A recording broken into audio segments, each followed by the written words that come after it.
What if I told you that the most foundational stories of our existence, the accounts of gods walking among men, of a garden of paradise, and a catastrophic flood that reshaped the entire world are not myths, but memories? What if I told you that the version of our sacred history that we have been taught is a story that has been edited, with entire chapters torn out, banned, and buried over millennia? We have been led to believe in a narrative of comforting simplicity, but the truth, hidden in plain sight, within forbidden texts and the cryptic verses of our own Bible, is far more complex, unsettling, and magnificent. This is the story of our Genesis, not as a poetic allegory, but as a historical record.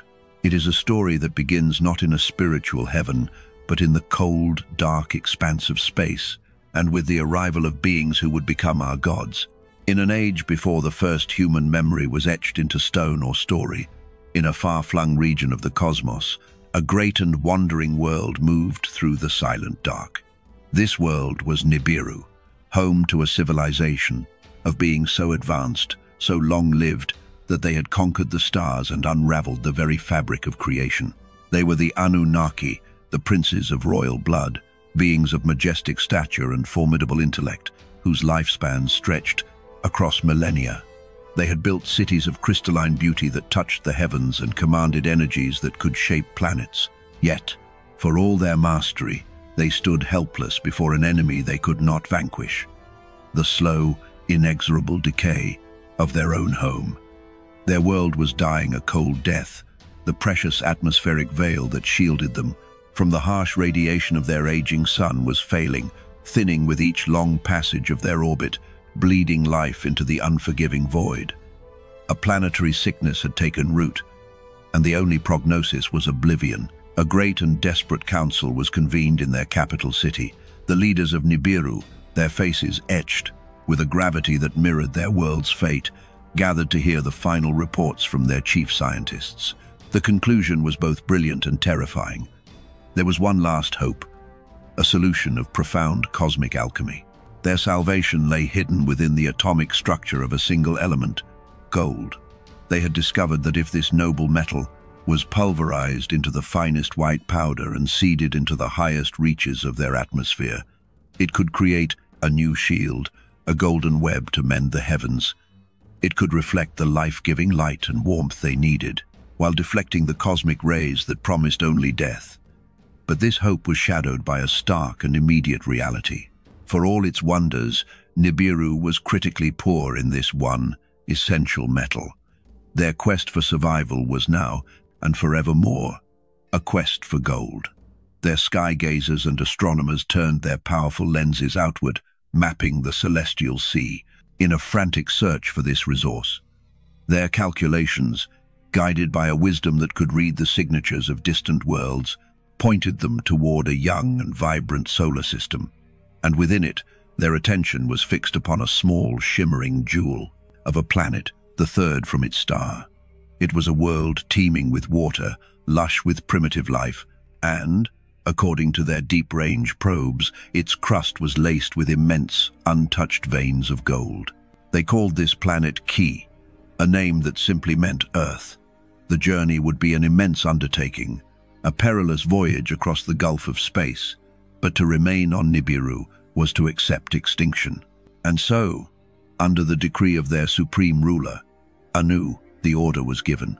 The great skyships, celestial arcs of survival, were prepared for the long journey that would irrevocably bind the destiny of their world to ours. The command of this monumental expedition was entrusted to Anu's two most powerful sons, half-brothers whose profound differences in temperament would become the central tragic conflict of this epic saga. The first was Enlil, the commander of the mission. He was a being of unbending discipline, a pragmatist whose gaze was fixed solely on the objective. For Enlil, the survival of Nibiru was the only law, the only truth, and any obstacle, be it a rebellious subordinate or a native life form, was to be managed with cold logic and, if required, overwhelming force. His counterpart was his brother, Enki, who held the title of chief scientist and engineer. Enki was a being of profound wisdom and insatiable curiosity. While he understood the dire nature of their mission, his heart was captivated by the very mystery of life itself. He saw this new world not as a mere quarry to be exploited, but as a living, breathing symphony of creation that he longed to understand, and perhaps even to nurture. Their fleet descended through Earth's primordial atmosphere like a host of falling stars, their arrival an event of terrible and silent majesty upon a world that had never known the shadow of intelligence. They chose the fertile plains, nestled between two great rivers, a land that would one day be known as Mesopotamia, as the cradle for their earthly civilization. It was there that Enki, the scientist, first stepped into the waters of the Persian Gulf, consecrating the land and establishing their first city, which they named Eridu, the home in the faraway. This was to be their mission control, the heart of a global mining operation that would stretch from the verdant plains of the Middle East to the deepest parts of Africa.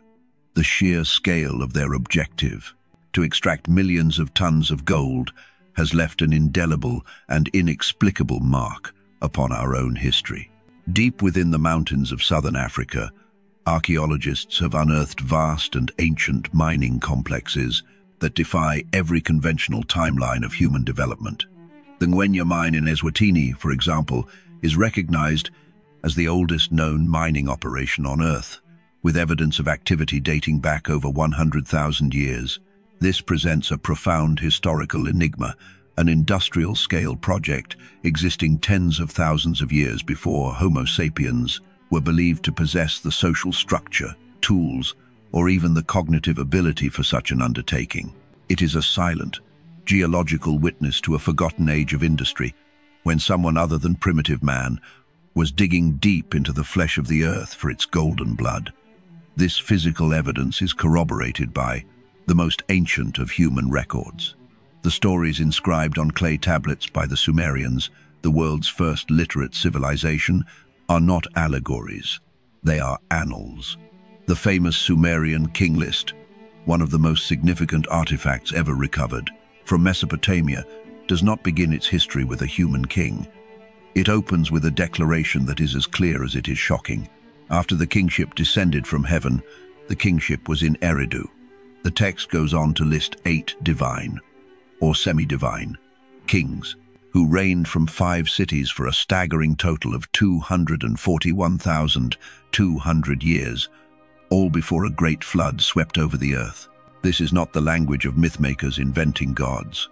This is the precise, careful record-keeping of scribes documenting a real history they were taught, a history of impossibly long-lived physical rulers who came from the sky and governed the earth directly. The crushing weight of this immense labor fell upon a subordinate class of the Anunnaki, known as the Igigi. For thousands of years, they were the ones sent into the sweltering, dark pits of the African mines. They were the ones who carved the great canals that irrigated the Mesopotamian plains, and who built the towering ziggurats that reached toward the home they could no longer see.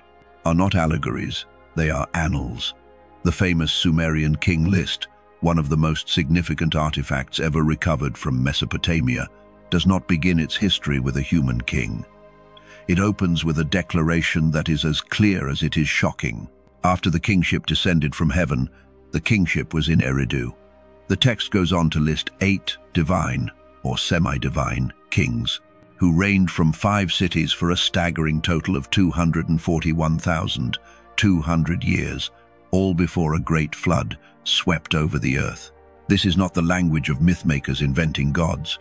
This is the precise, careful record-keeping of scribes documenting a real history they were taught, a history of impossibly long-lived physical rulers who came from the sky and governed the earth directly.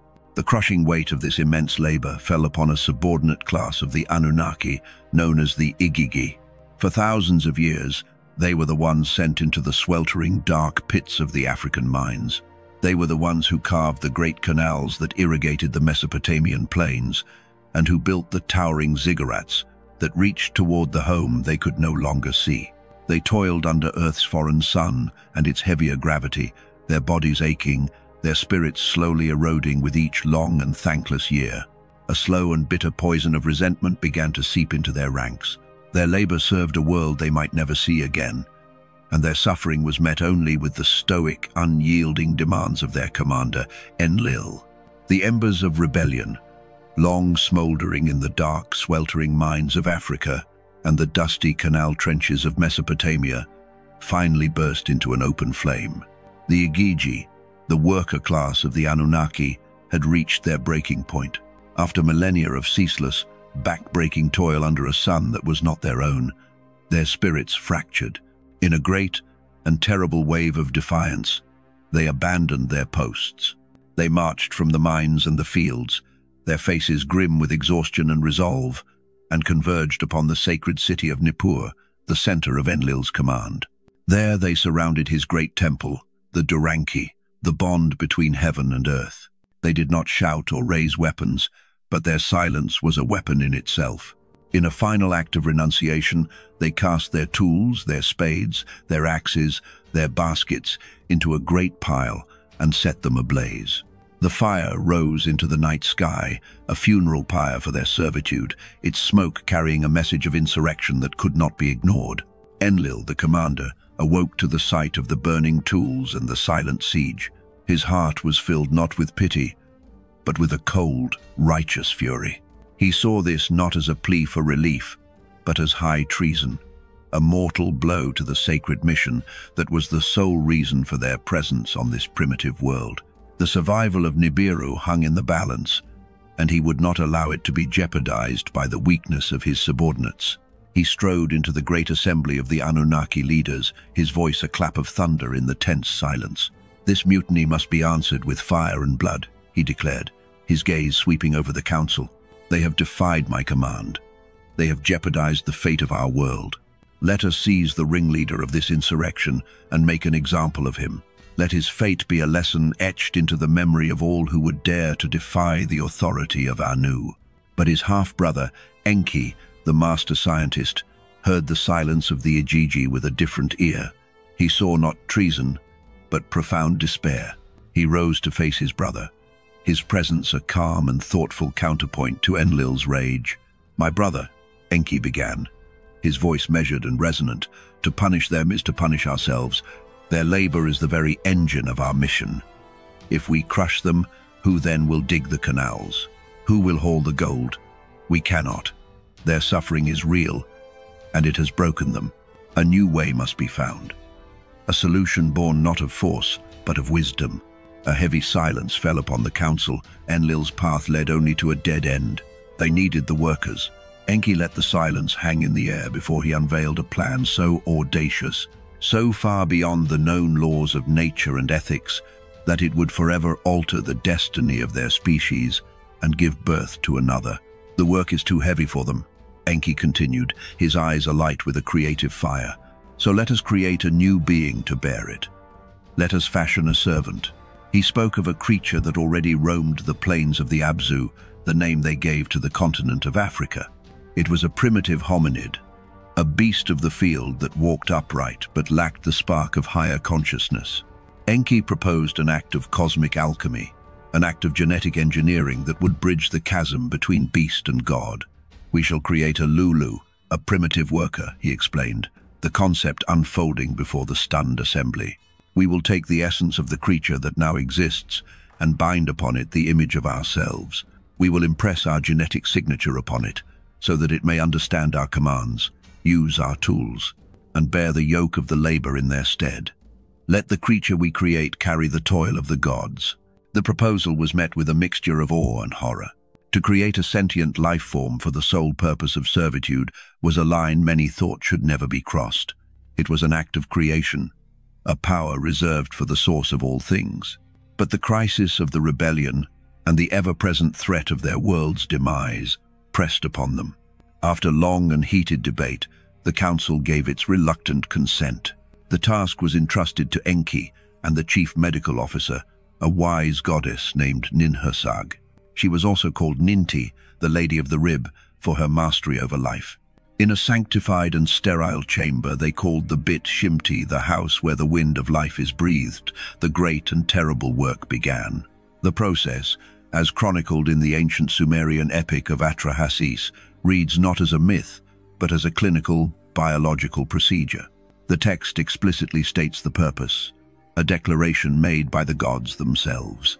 When the gods, manlike, bore the work and suffered the toil of the gods was great, the work was heavy.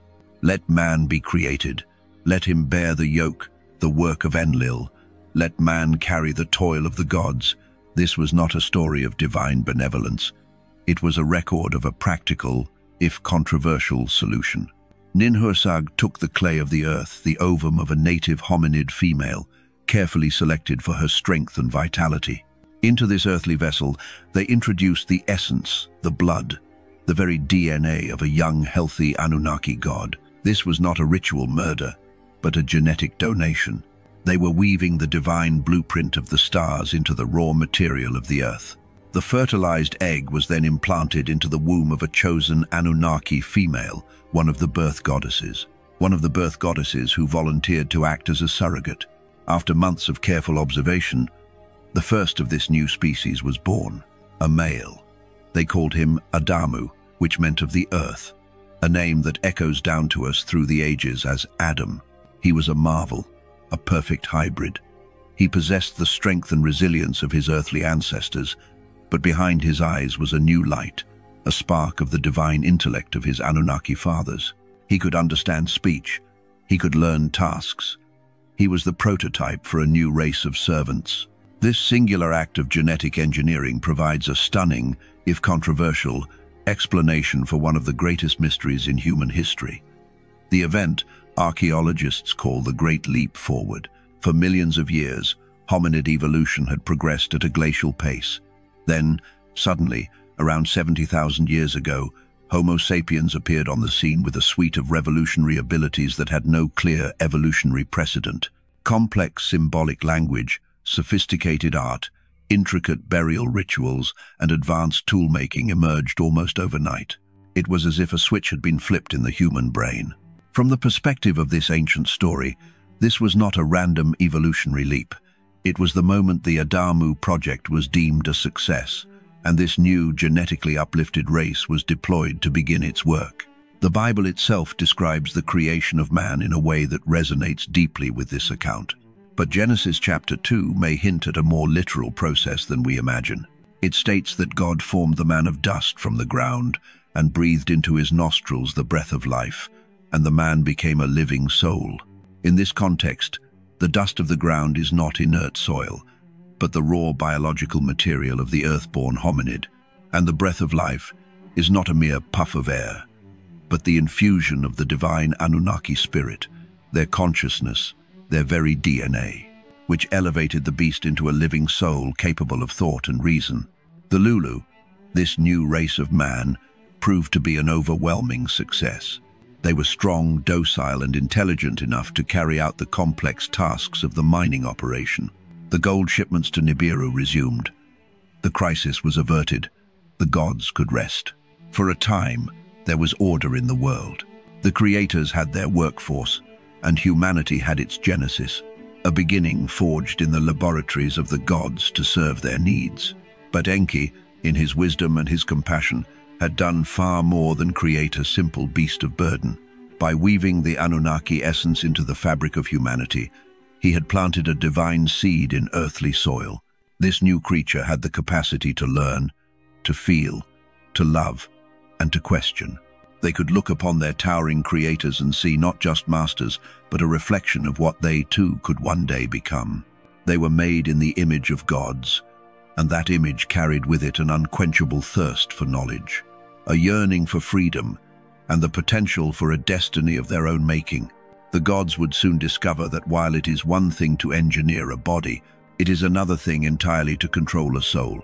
The carefully managed project was about to take an unexpected turn, leading to a confrontation over a forbidden tree, a divine secret, and a serpent's promise of godhood.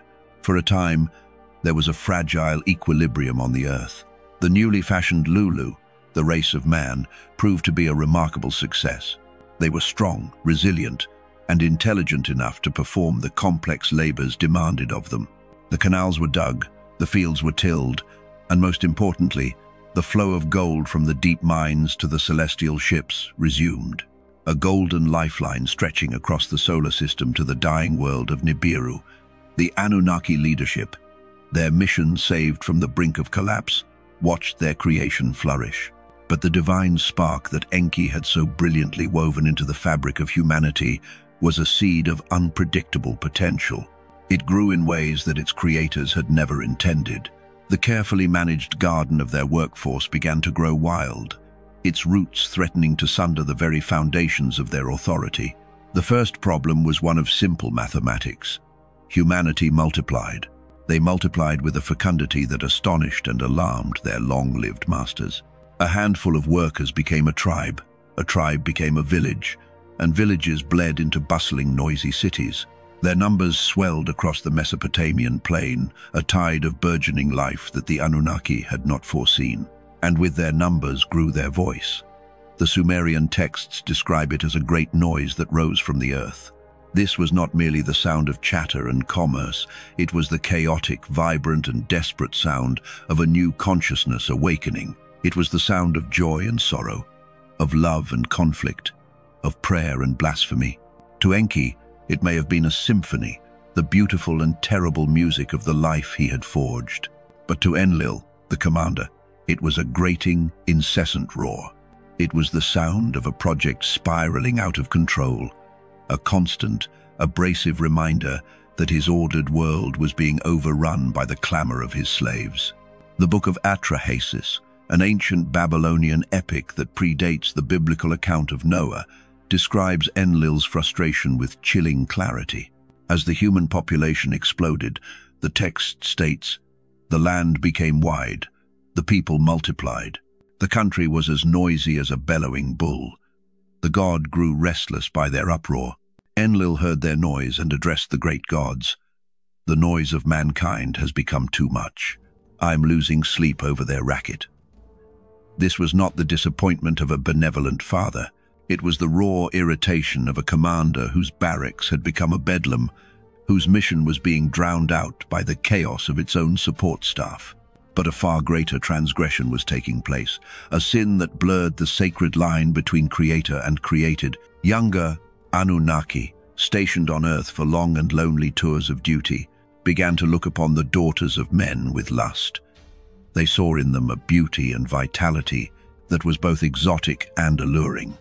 Ignoring the strict decrees of Enlil, they descended from their celestial platforms and moved among the human population, taking human women as their wives. This was the ultimate violation. The carefully calibrated genetic code of the Lulu, designed for servitude, was now being mixed with the pure essence of the Anunnaki in an unauthorized and unsanctioned way. The Bible speaks of this very event in the cryptic and controversial opening verses of Genesis, chapter 6. When man began to multiply on the face of the land and daughters were born to them, the sons of God saw that the daughters of man were attractive, and they took as their wives any they chose. The offspring of these forbidden unions were a new and formidable race, a hybrid generation that belonged to neither world. They were the Nephilim, a word often translated as giants, but which more accurately means the fallen ones, or those who were cast down. They were beings of immense size and strength, possessing the longevity and intelligence of their divine fathers and the passionate, chaotic nature of their human mothers. The apocryphal Book of Enoch, a text once revered by early Christians but later banned from the canonical Bible, describes this period in terrifying detail. It names the leader of these rebellious sons of God as Semjaza, and it chronicles the corruption they unleashed upon the earth. They taught humanity forbidden knowledge, secrets that the high command of the Anunnaki never intended for them to have.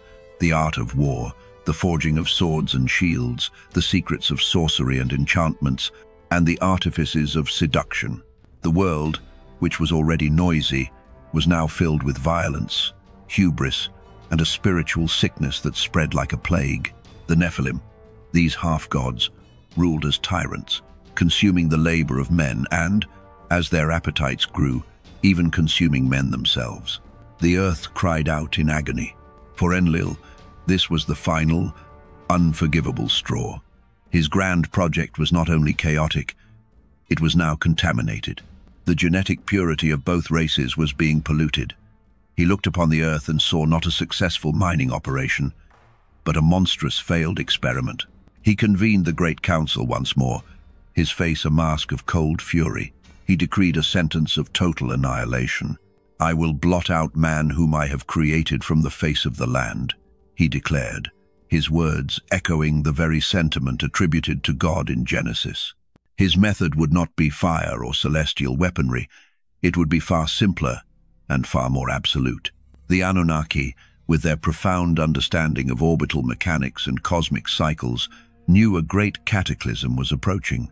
Modern science speaks of a mysterious event that occurred around 12,800 years ago, known as the Younger Dryas period. It was a time of sudden, violent climate change, where global temperatures plummeted and then soared, leading to the rapid melting of the great ice sheets and catastrophic world-spanning floods. Whether the Anunnaki simply knew this cosmic event was coming, or whether, with their technology, they nudged an asteroid or comet to trigger it, the result was the same. A weapon of planetary scale was at their disposal. Enlil's plan was not to cause the flood, but to allow it.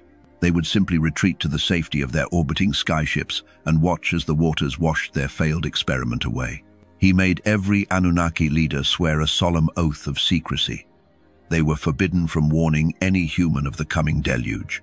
The slate would be wiped clean, but Enki, who had fashioned man with his own hands and his own essence, was horrified. His heart ached for his children, for the intelligent, feeling beings he had come to love. To him, this was not justice, it was genocide. He protested vehemently in the council, but he was overruled by Enlil's authority and the vote of the other leaders. Bound by an unbreakable oath, Enki was trapped in a vortex of loyalty and love. He could not speak directly to a human, but his brilliant mind found a loophole, a way to honor the letter of his vow while shattering its spirit. He traveled to the city of Shurupak, to the home of a man who was righteous and wise, a man whom Enki had watched over. In the Sumerian texts, his name is Ziusudra. In the Babylonian epics, in the Bible, he is Noah. Enki approached the man's dwelling, a simple hut made of reeds. He did not enter. He did not call out the man's name. Instead, he stood outside and spoke to the wall. Reed hut, wall, wall. Enki's voice was a low and urgent whisper, seemingly directed at the inanimate object. Reed hut, hearken. Wall, reflect. Man of Shurupak, son of Ubaratutu, tear down your house and build a boat. Forsake your possessions and seek life. Abandon your property and save your soul. Tear down your house, I say, and build a great ship. Let its dimensions be measured and exact. Take into it the seed of all living things. Inside, Noah heard the voice as if in a dream, a divine message spoken not to him, but for him. He understood. The warning had been delivered. Enki had not broken his oath. He had not spoken to a man. He had merely spoken his thoughts aloud to a wall. As Noah and his family frantically worked to build the great ark, the Anunnaki prepared for their own departure. They ascended into their celestial vessels and watched from the safety of orbit as the heavens darkened. The first drops of rain began to fall, then a torrent, then a deluge. The fountains of the great deep burst forth, and the windows of heaven were opened.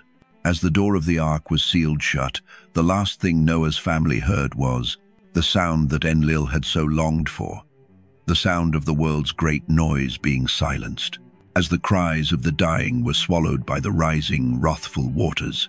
From the cold, silent sanctuary of their orbiting skyships, the Anunnaki leadership bore witness to the great undoing of the world. They watched as the waters rose, a churning grey shroud that swallowed mountains and silenced the teeming continents. Below them, there was no sign of life, no trace of civilization, only a vast and turbulent ocean under a sky of perpetual rain. The great noise of humanity, the chaotic symphony that had so grated upon Enlil's ears, was finally gone. A profound, sterile quiet had fallen upon the earth. For the great commander, this was not a tragedy, but a triumph of order. The failed experiment was purged, the contaminated genetic lines erased. The world was clean again, a blank slate upon which they could, if they chose, begin anew. But as their ship scanned the endless waters, a single, impossible anomaly appeared on their screens. A vessel, crude and fashioned of wood, tossed upon the waves but miraculously intact. Inside, heat signatures confirmed the unthinkable. Human and animal life had survived. A flicker of rage ignited in Enlil's heart. He had been betrayed. His gaze fell upon his brother, Enki, and he knew at once who was responsible. The vow of secrecy had been broken, the will of the council defied.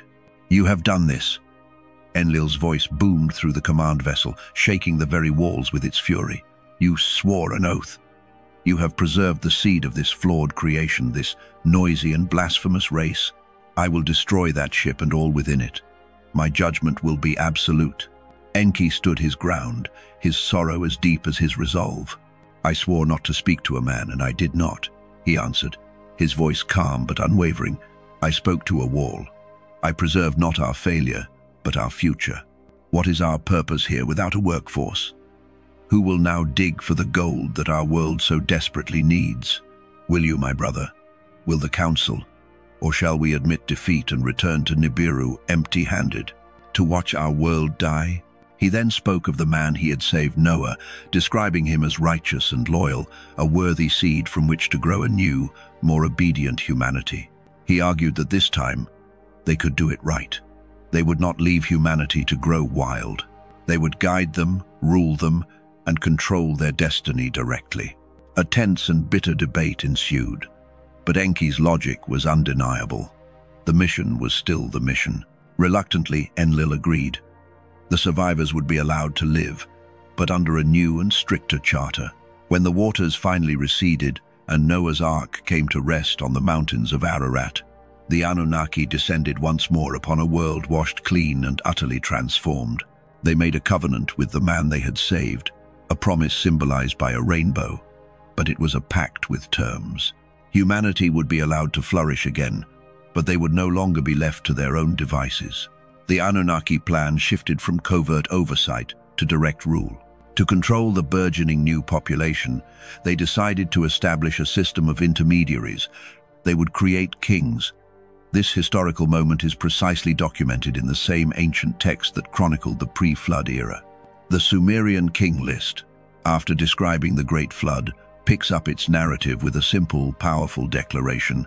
After the flood had swept over and the kingship had descended from heaven, the kingship was in Kish. This was not the evolution of human governance. It was the implementation of a divine feudal system. The Anunnaki were the lords, and the human kings were their chosen vassals, tasked with managing the populace and ensuring the tithes of grain, of labor, and of gold were delivered. These first kings were given knowledge, authority, and in many cases, extended lifespans, set apart from the common people they ruled. But the old problems, it seemed, had not been entirely washed away. The transgression that had so angered Enlil before the flood was destined to be repeated. The Bible itself gives a cryptic but powerful clue to this. In describing the giants on the earth, Genesis 6-4 makes a stunning clarification. The Nephilim were on the earth in those days, and also afterward when the sons of God went in to the daughters of men and they bore children to them. That small phrase, "and also afterward," is a key that unlocks the history of the post-flood world. The rebellious sons of God were not all destroyed or deterred. They, or a new generation like them, returned to repeat the sin, to once again mingle their divine essence with mortal flesh. From these post-flood unions came a new generation of heroes and monsters, demigods of immense power and ambition. The most famous of these is a figure spoken of in Genesis chapter 10, Nimrod. The Bible describes him as a mighty hunter before the Lord and the founder of the first great kingdoms in Mesopotamia, including Babel, Erech, and Akkad. He was not just a man, he was something more. He was a new Nephilim, a hybrid king imbued with the strength and pride of his Anunnaki ancestors. And he was not content to be a mere vassal. Nimrod dreamed of reclaiming the power that was his birthright. He looked to the heavens not with reverence, but with ambition. He marshaled the unified strength of post-flood humanity, who at that time all spoke a single language, to build a monument of unprecedented scale and purpose. This was the Tower of Babel. But this was no simple tower of human pride, as the Sunday school stories tell it. The ancient texts suggest its purpose was far more technological. The goal was to build a Shem, while often translated as name or renown.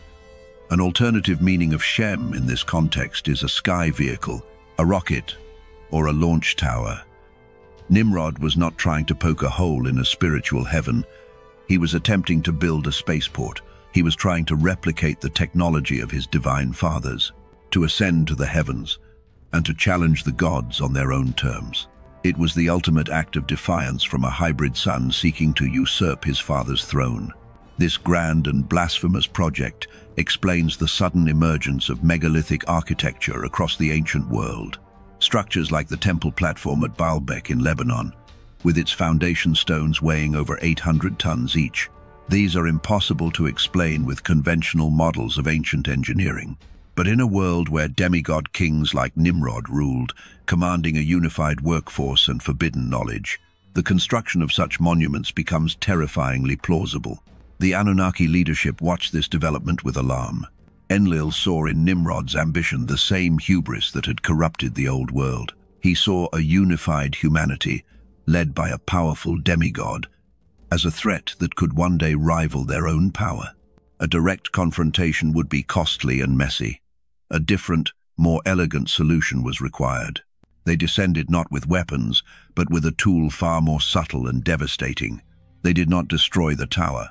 They destroyed the cooperation that built it. The Bible states that God confused the language of the whole world. This was a strategic act of sociological warfare. By fracturing humanity into 1,000 different tongues and cultures, the Anunnaki shattered their unity. They created suspicion, misunderstanding, and tribalism, where once there had been a common purpose. A people who could no longer speak to one another could never again conspire to build a Shem. The project at Babel collapsed. The people scattered across the face of the earth, their shared history fractured into a collection of competing myths. It was the ultimate act of control, ensuring that humanity would remain divided, manageable, and forever gazing up at the stars in confusion rather than conquering them with ambition. The age of direct rule was over. A new age of hidden influence and distant oversight began, an age of silence from the gods that would last for millennia as humanity slowly, painstakingly rebuilt itself, all while the prophecies of their creator's final, inevitable return lay dormant, waiting for the appointed time. After the great scattering at Babel, a profound and heavy silence fell upon the earth. The gods, who had once walked among men, who had thundered their commands from mountaintops and steered the course of civilization, withdrew behind a veil of stars and myth. Their direct intervention ceased. Enlil, having shattered humanity's unified ambition, seemed satisfied. Enki, having saved his creation from the flood, was now forced into a role of distant, clandestine observation. Humanity was left an orphan, a species with a divine spark but no divine guidance, haunted by a deep cellular memory of giants and skyships, and a glory that was both magnificent and terrifying. The Anunnaki faded from history into legend, their names softening into the pantheon of gods worshipped by the Egyptians, the Greeks, and the Romans. Their story became a fragmented echo, a ghost that whispered through the millennia. For thousands of years, humanity looked to the heavens and saw only the rhythmic dance of the sun, moon, and stars. They developed religions and philosophies to explain their existence, to fill the great void of silence left by their creators. The sacred texts, including the canonical Bible, were read and interpreted as spiritual allegories. Their verses about sky chariots, fiery pillars, and warring angels were seen as metaphors for a purely ethereal realm. The ancient memory was buried deep, dormant in the collective soul of mankind, waiting for a sign, a trigger that would reawaken it. That trigger came not as a thunderous voice from a mountain, but as a whisper of wreckage in a remote desert. In the summer of 1947, near the town of Roswell, New Mexico, something fell from the sky. The official story shifted rapidly from a flying disc to a mundane weather balloon. But for a world just beginning to enter the atomic age, the event planted a seed. It was a crack in the great silence. Whispers of strange materials that could not be burned or broken, of advanced circuitry, and of non-human bodies recovered from the crash, began to circulate. The Roswell incident became the single most significant historical event to ignite the modern era of ufology. But viewed through the lens of our ancient story, it was something far more profound. It was not the arrival of a new, unknown species from a distant galaxy. It was a sign that our own creators, our long-absent landlords, were still monitoring their property. A scout ship, a probe, perhaps a vessel from one faction or another had malfunctioned. It was the first tangible piece of evidence in millennia that humanity was not, and had never been, alone. This event forced a new kind of scholar, a new kind of seeker, to look back at the ancient prophecies with startling new eyes. What if the prophets of old were not speaking in poetic metaphor? What if they were struggling to describe advanced technology and future events with the limited vocabulary of their time? Suddenly, the fiery chariot that carried Elijah to the heavens was not a metaphor, but a vehicle. The wheel within a wheel seen by Ezekiel was not a mystical vision, but a complex piece of machinery. The prophecies were not just spiritual warnings. They were a timetable, a sequence of events left behind by our creators to mark the season of their ultimate return. The most direct and chilling clue was left by the Nazarene himself. In the Gospel of Matthew, when his disciples asked him what the sign of his coming and of the end of the age would be, Jesus gave a specific and terrifying parallel. He did not say it would be like the days of Moses or David. He reached back before the covenant, before Abraham, to the most corrupt and chaotic time in human history. He said, "As it was in the days of Noah, so it will be at the coming of the Son of Man." Think of what that means. The days of Noah were not defined by simple human sin. They were defined by the direct, physical intervention of the sons of God, the open mingling of divine and human DNA, the presence of the Nephilim giants upon the earth, and a world so genetically and socially corrupted that its creators sought to wipe it clean. Jesus was telling us that the prelude to the final act would be a return to those very conditions. The apocryphal Book of Enoch, a text that was once a cornerstone of early Jewish and Christian thought before being largely banned, confirms this prophetic vision. Enoch, who was taken up to the heavens and shown the secrets of creation and the future, provides a detailed account of the final judgment. His words paint a picture not of a spiritual event, but of a physical and terrifying arrival. He prophesies a day when the returning lords will take their seats of power to judge the kings and the mighty of the earth. On that day, the kings, the mighty and the exalted, and those who possess the earth, shall see and acknowledge him as he sits on the throne of his glory. And they shall be terrified, and they shall be humbled, and pain shall seize them when they see that Son of Man sitting on the throne of his glory. In this context, the throne of glory is not a piece of furniture in a cloudy heaven. It is the command chair on the bridge of a great mothership, the seat of ultimate authority, from which a returning Anunnaki leader, perhaps Enlil, perhaps another, will execute the final phase of their long and troubled experiment with mankind. But it is the final book of the Christian Bible, the Book of Revelation, that may provide the most detailed, if symbolic, flight plan for their return. It speaks of great signs in the heavens, of cataclysms, and of a final war. But Revelation, the 12th of May, hint at the final trigger, the celestial alignment that signals their approach. It speaks of a great sign in heaven, a woman clothed with the sun, with the moon under her feet and a crown of 12 stars on her head. Astronomers have noted that this describes a rare but predictable alignment of the constellation Virgo, the sun, the moon, and the major planets. Could this be the celestial clock, the final alarm set by the Anunnaki eons ago? The text then describes a second sign, an enormous red dragon with 7 heads and 10 horns and 7 crowns on his heads. This is not a fairy tale beast. In ancient cosmology, comets and wandering planets were often described as dragons. Could this be a prophecy of the visible return of Nibiru itself, the planet of the crossing, a world with its own attendant moons and satellites, entering our solar system once more on its long, elliptical orbit. Revelation then describes a war in heaven, where Michael and his angels fight against the dragon. This could be the final, ultimate conflict between the two Anunnaki factions playing out in our skies. The faction of Enki, which may seek to protect or liberate humanity, against the faction of Enlil, which may seek to judge, enslave, or even cleanse the world once more. The prophecies are converging. The ancient texts are no longer stories of the past, but blueprints for the future. We live in an age of genetic manipulation, of revived interest in space travel, and of increasing UFO sightings.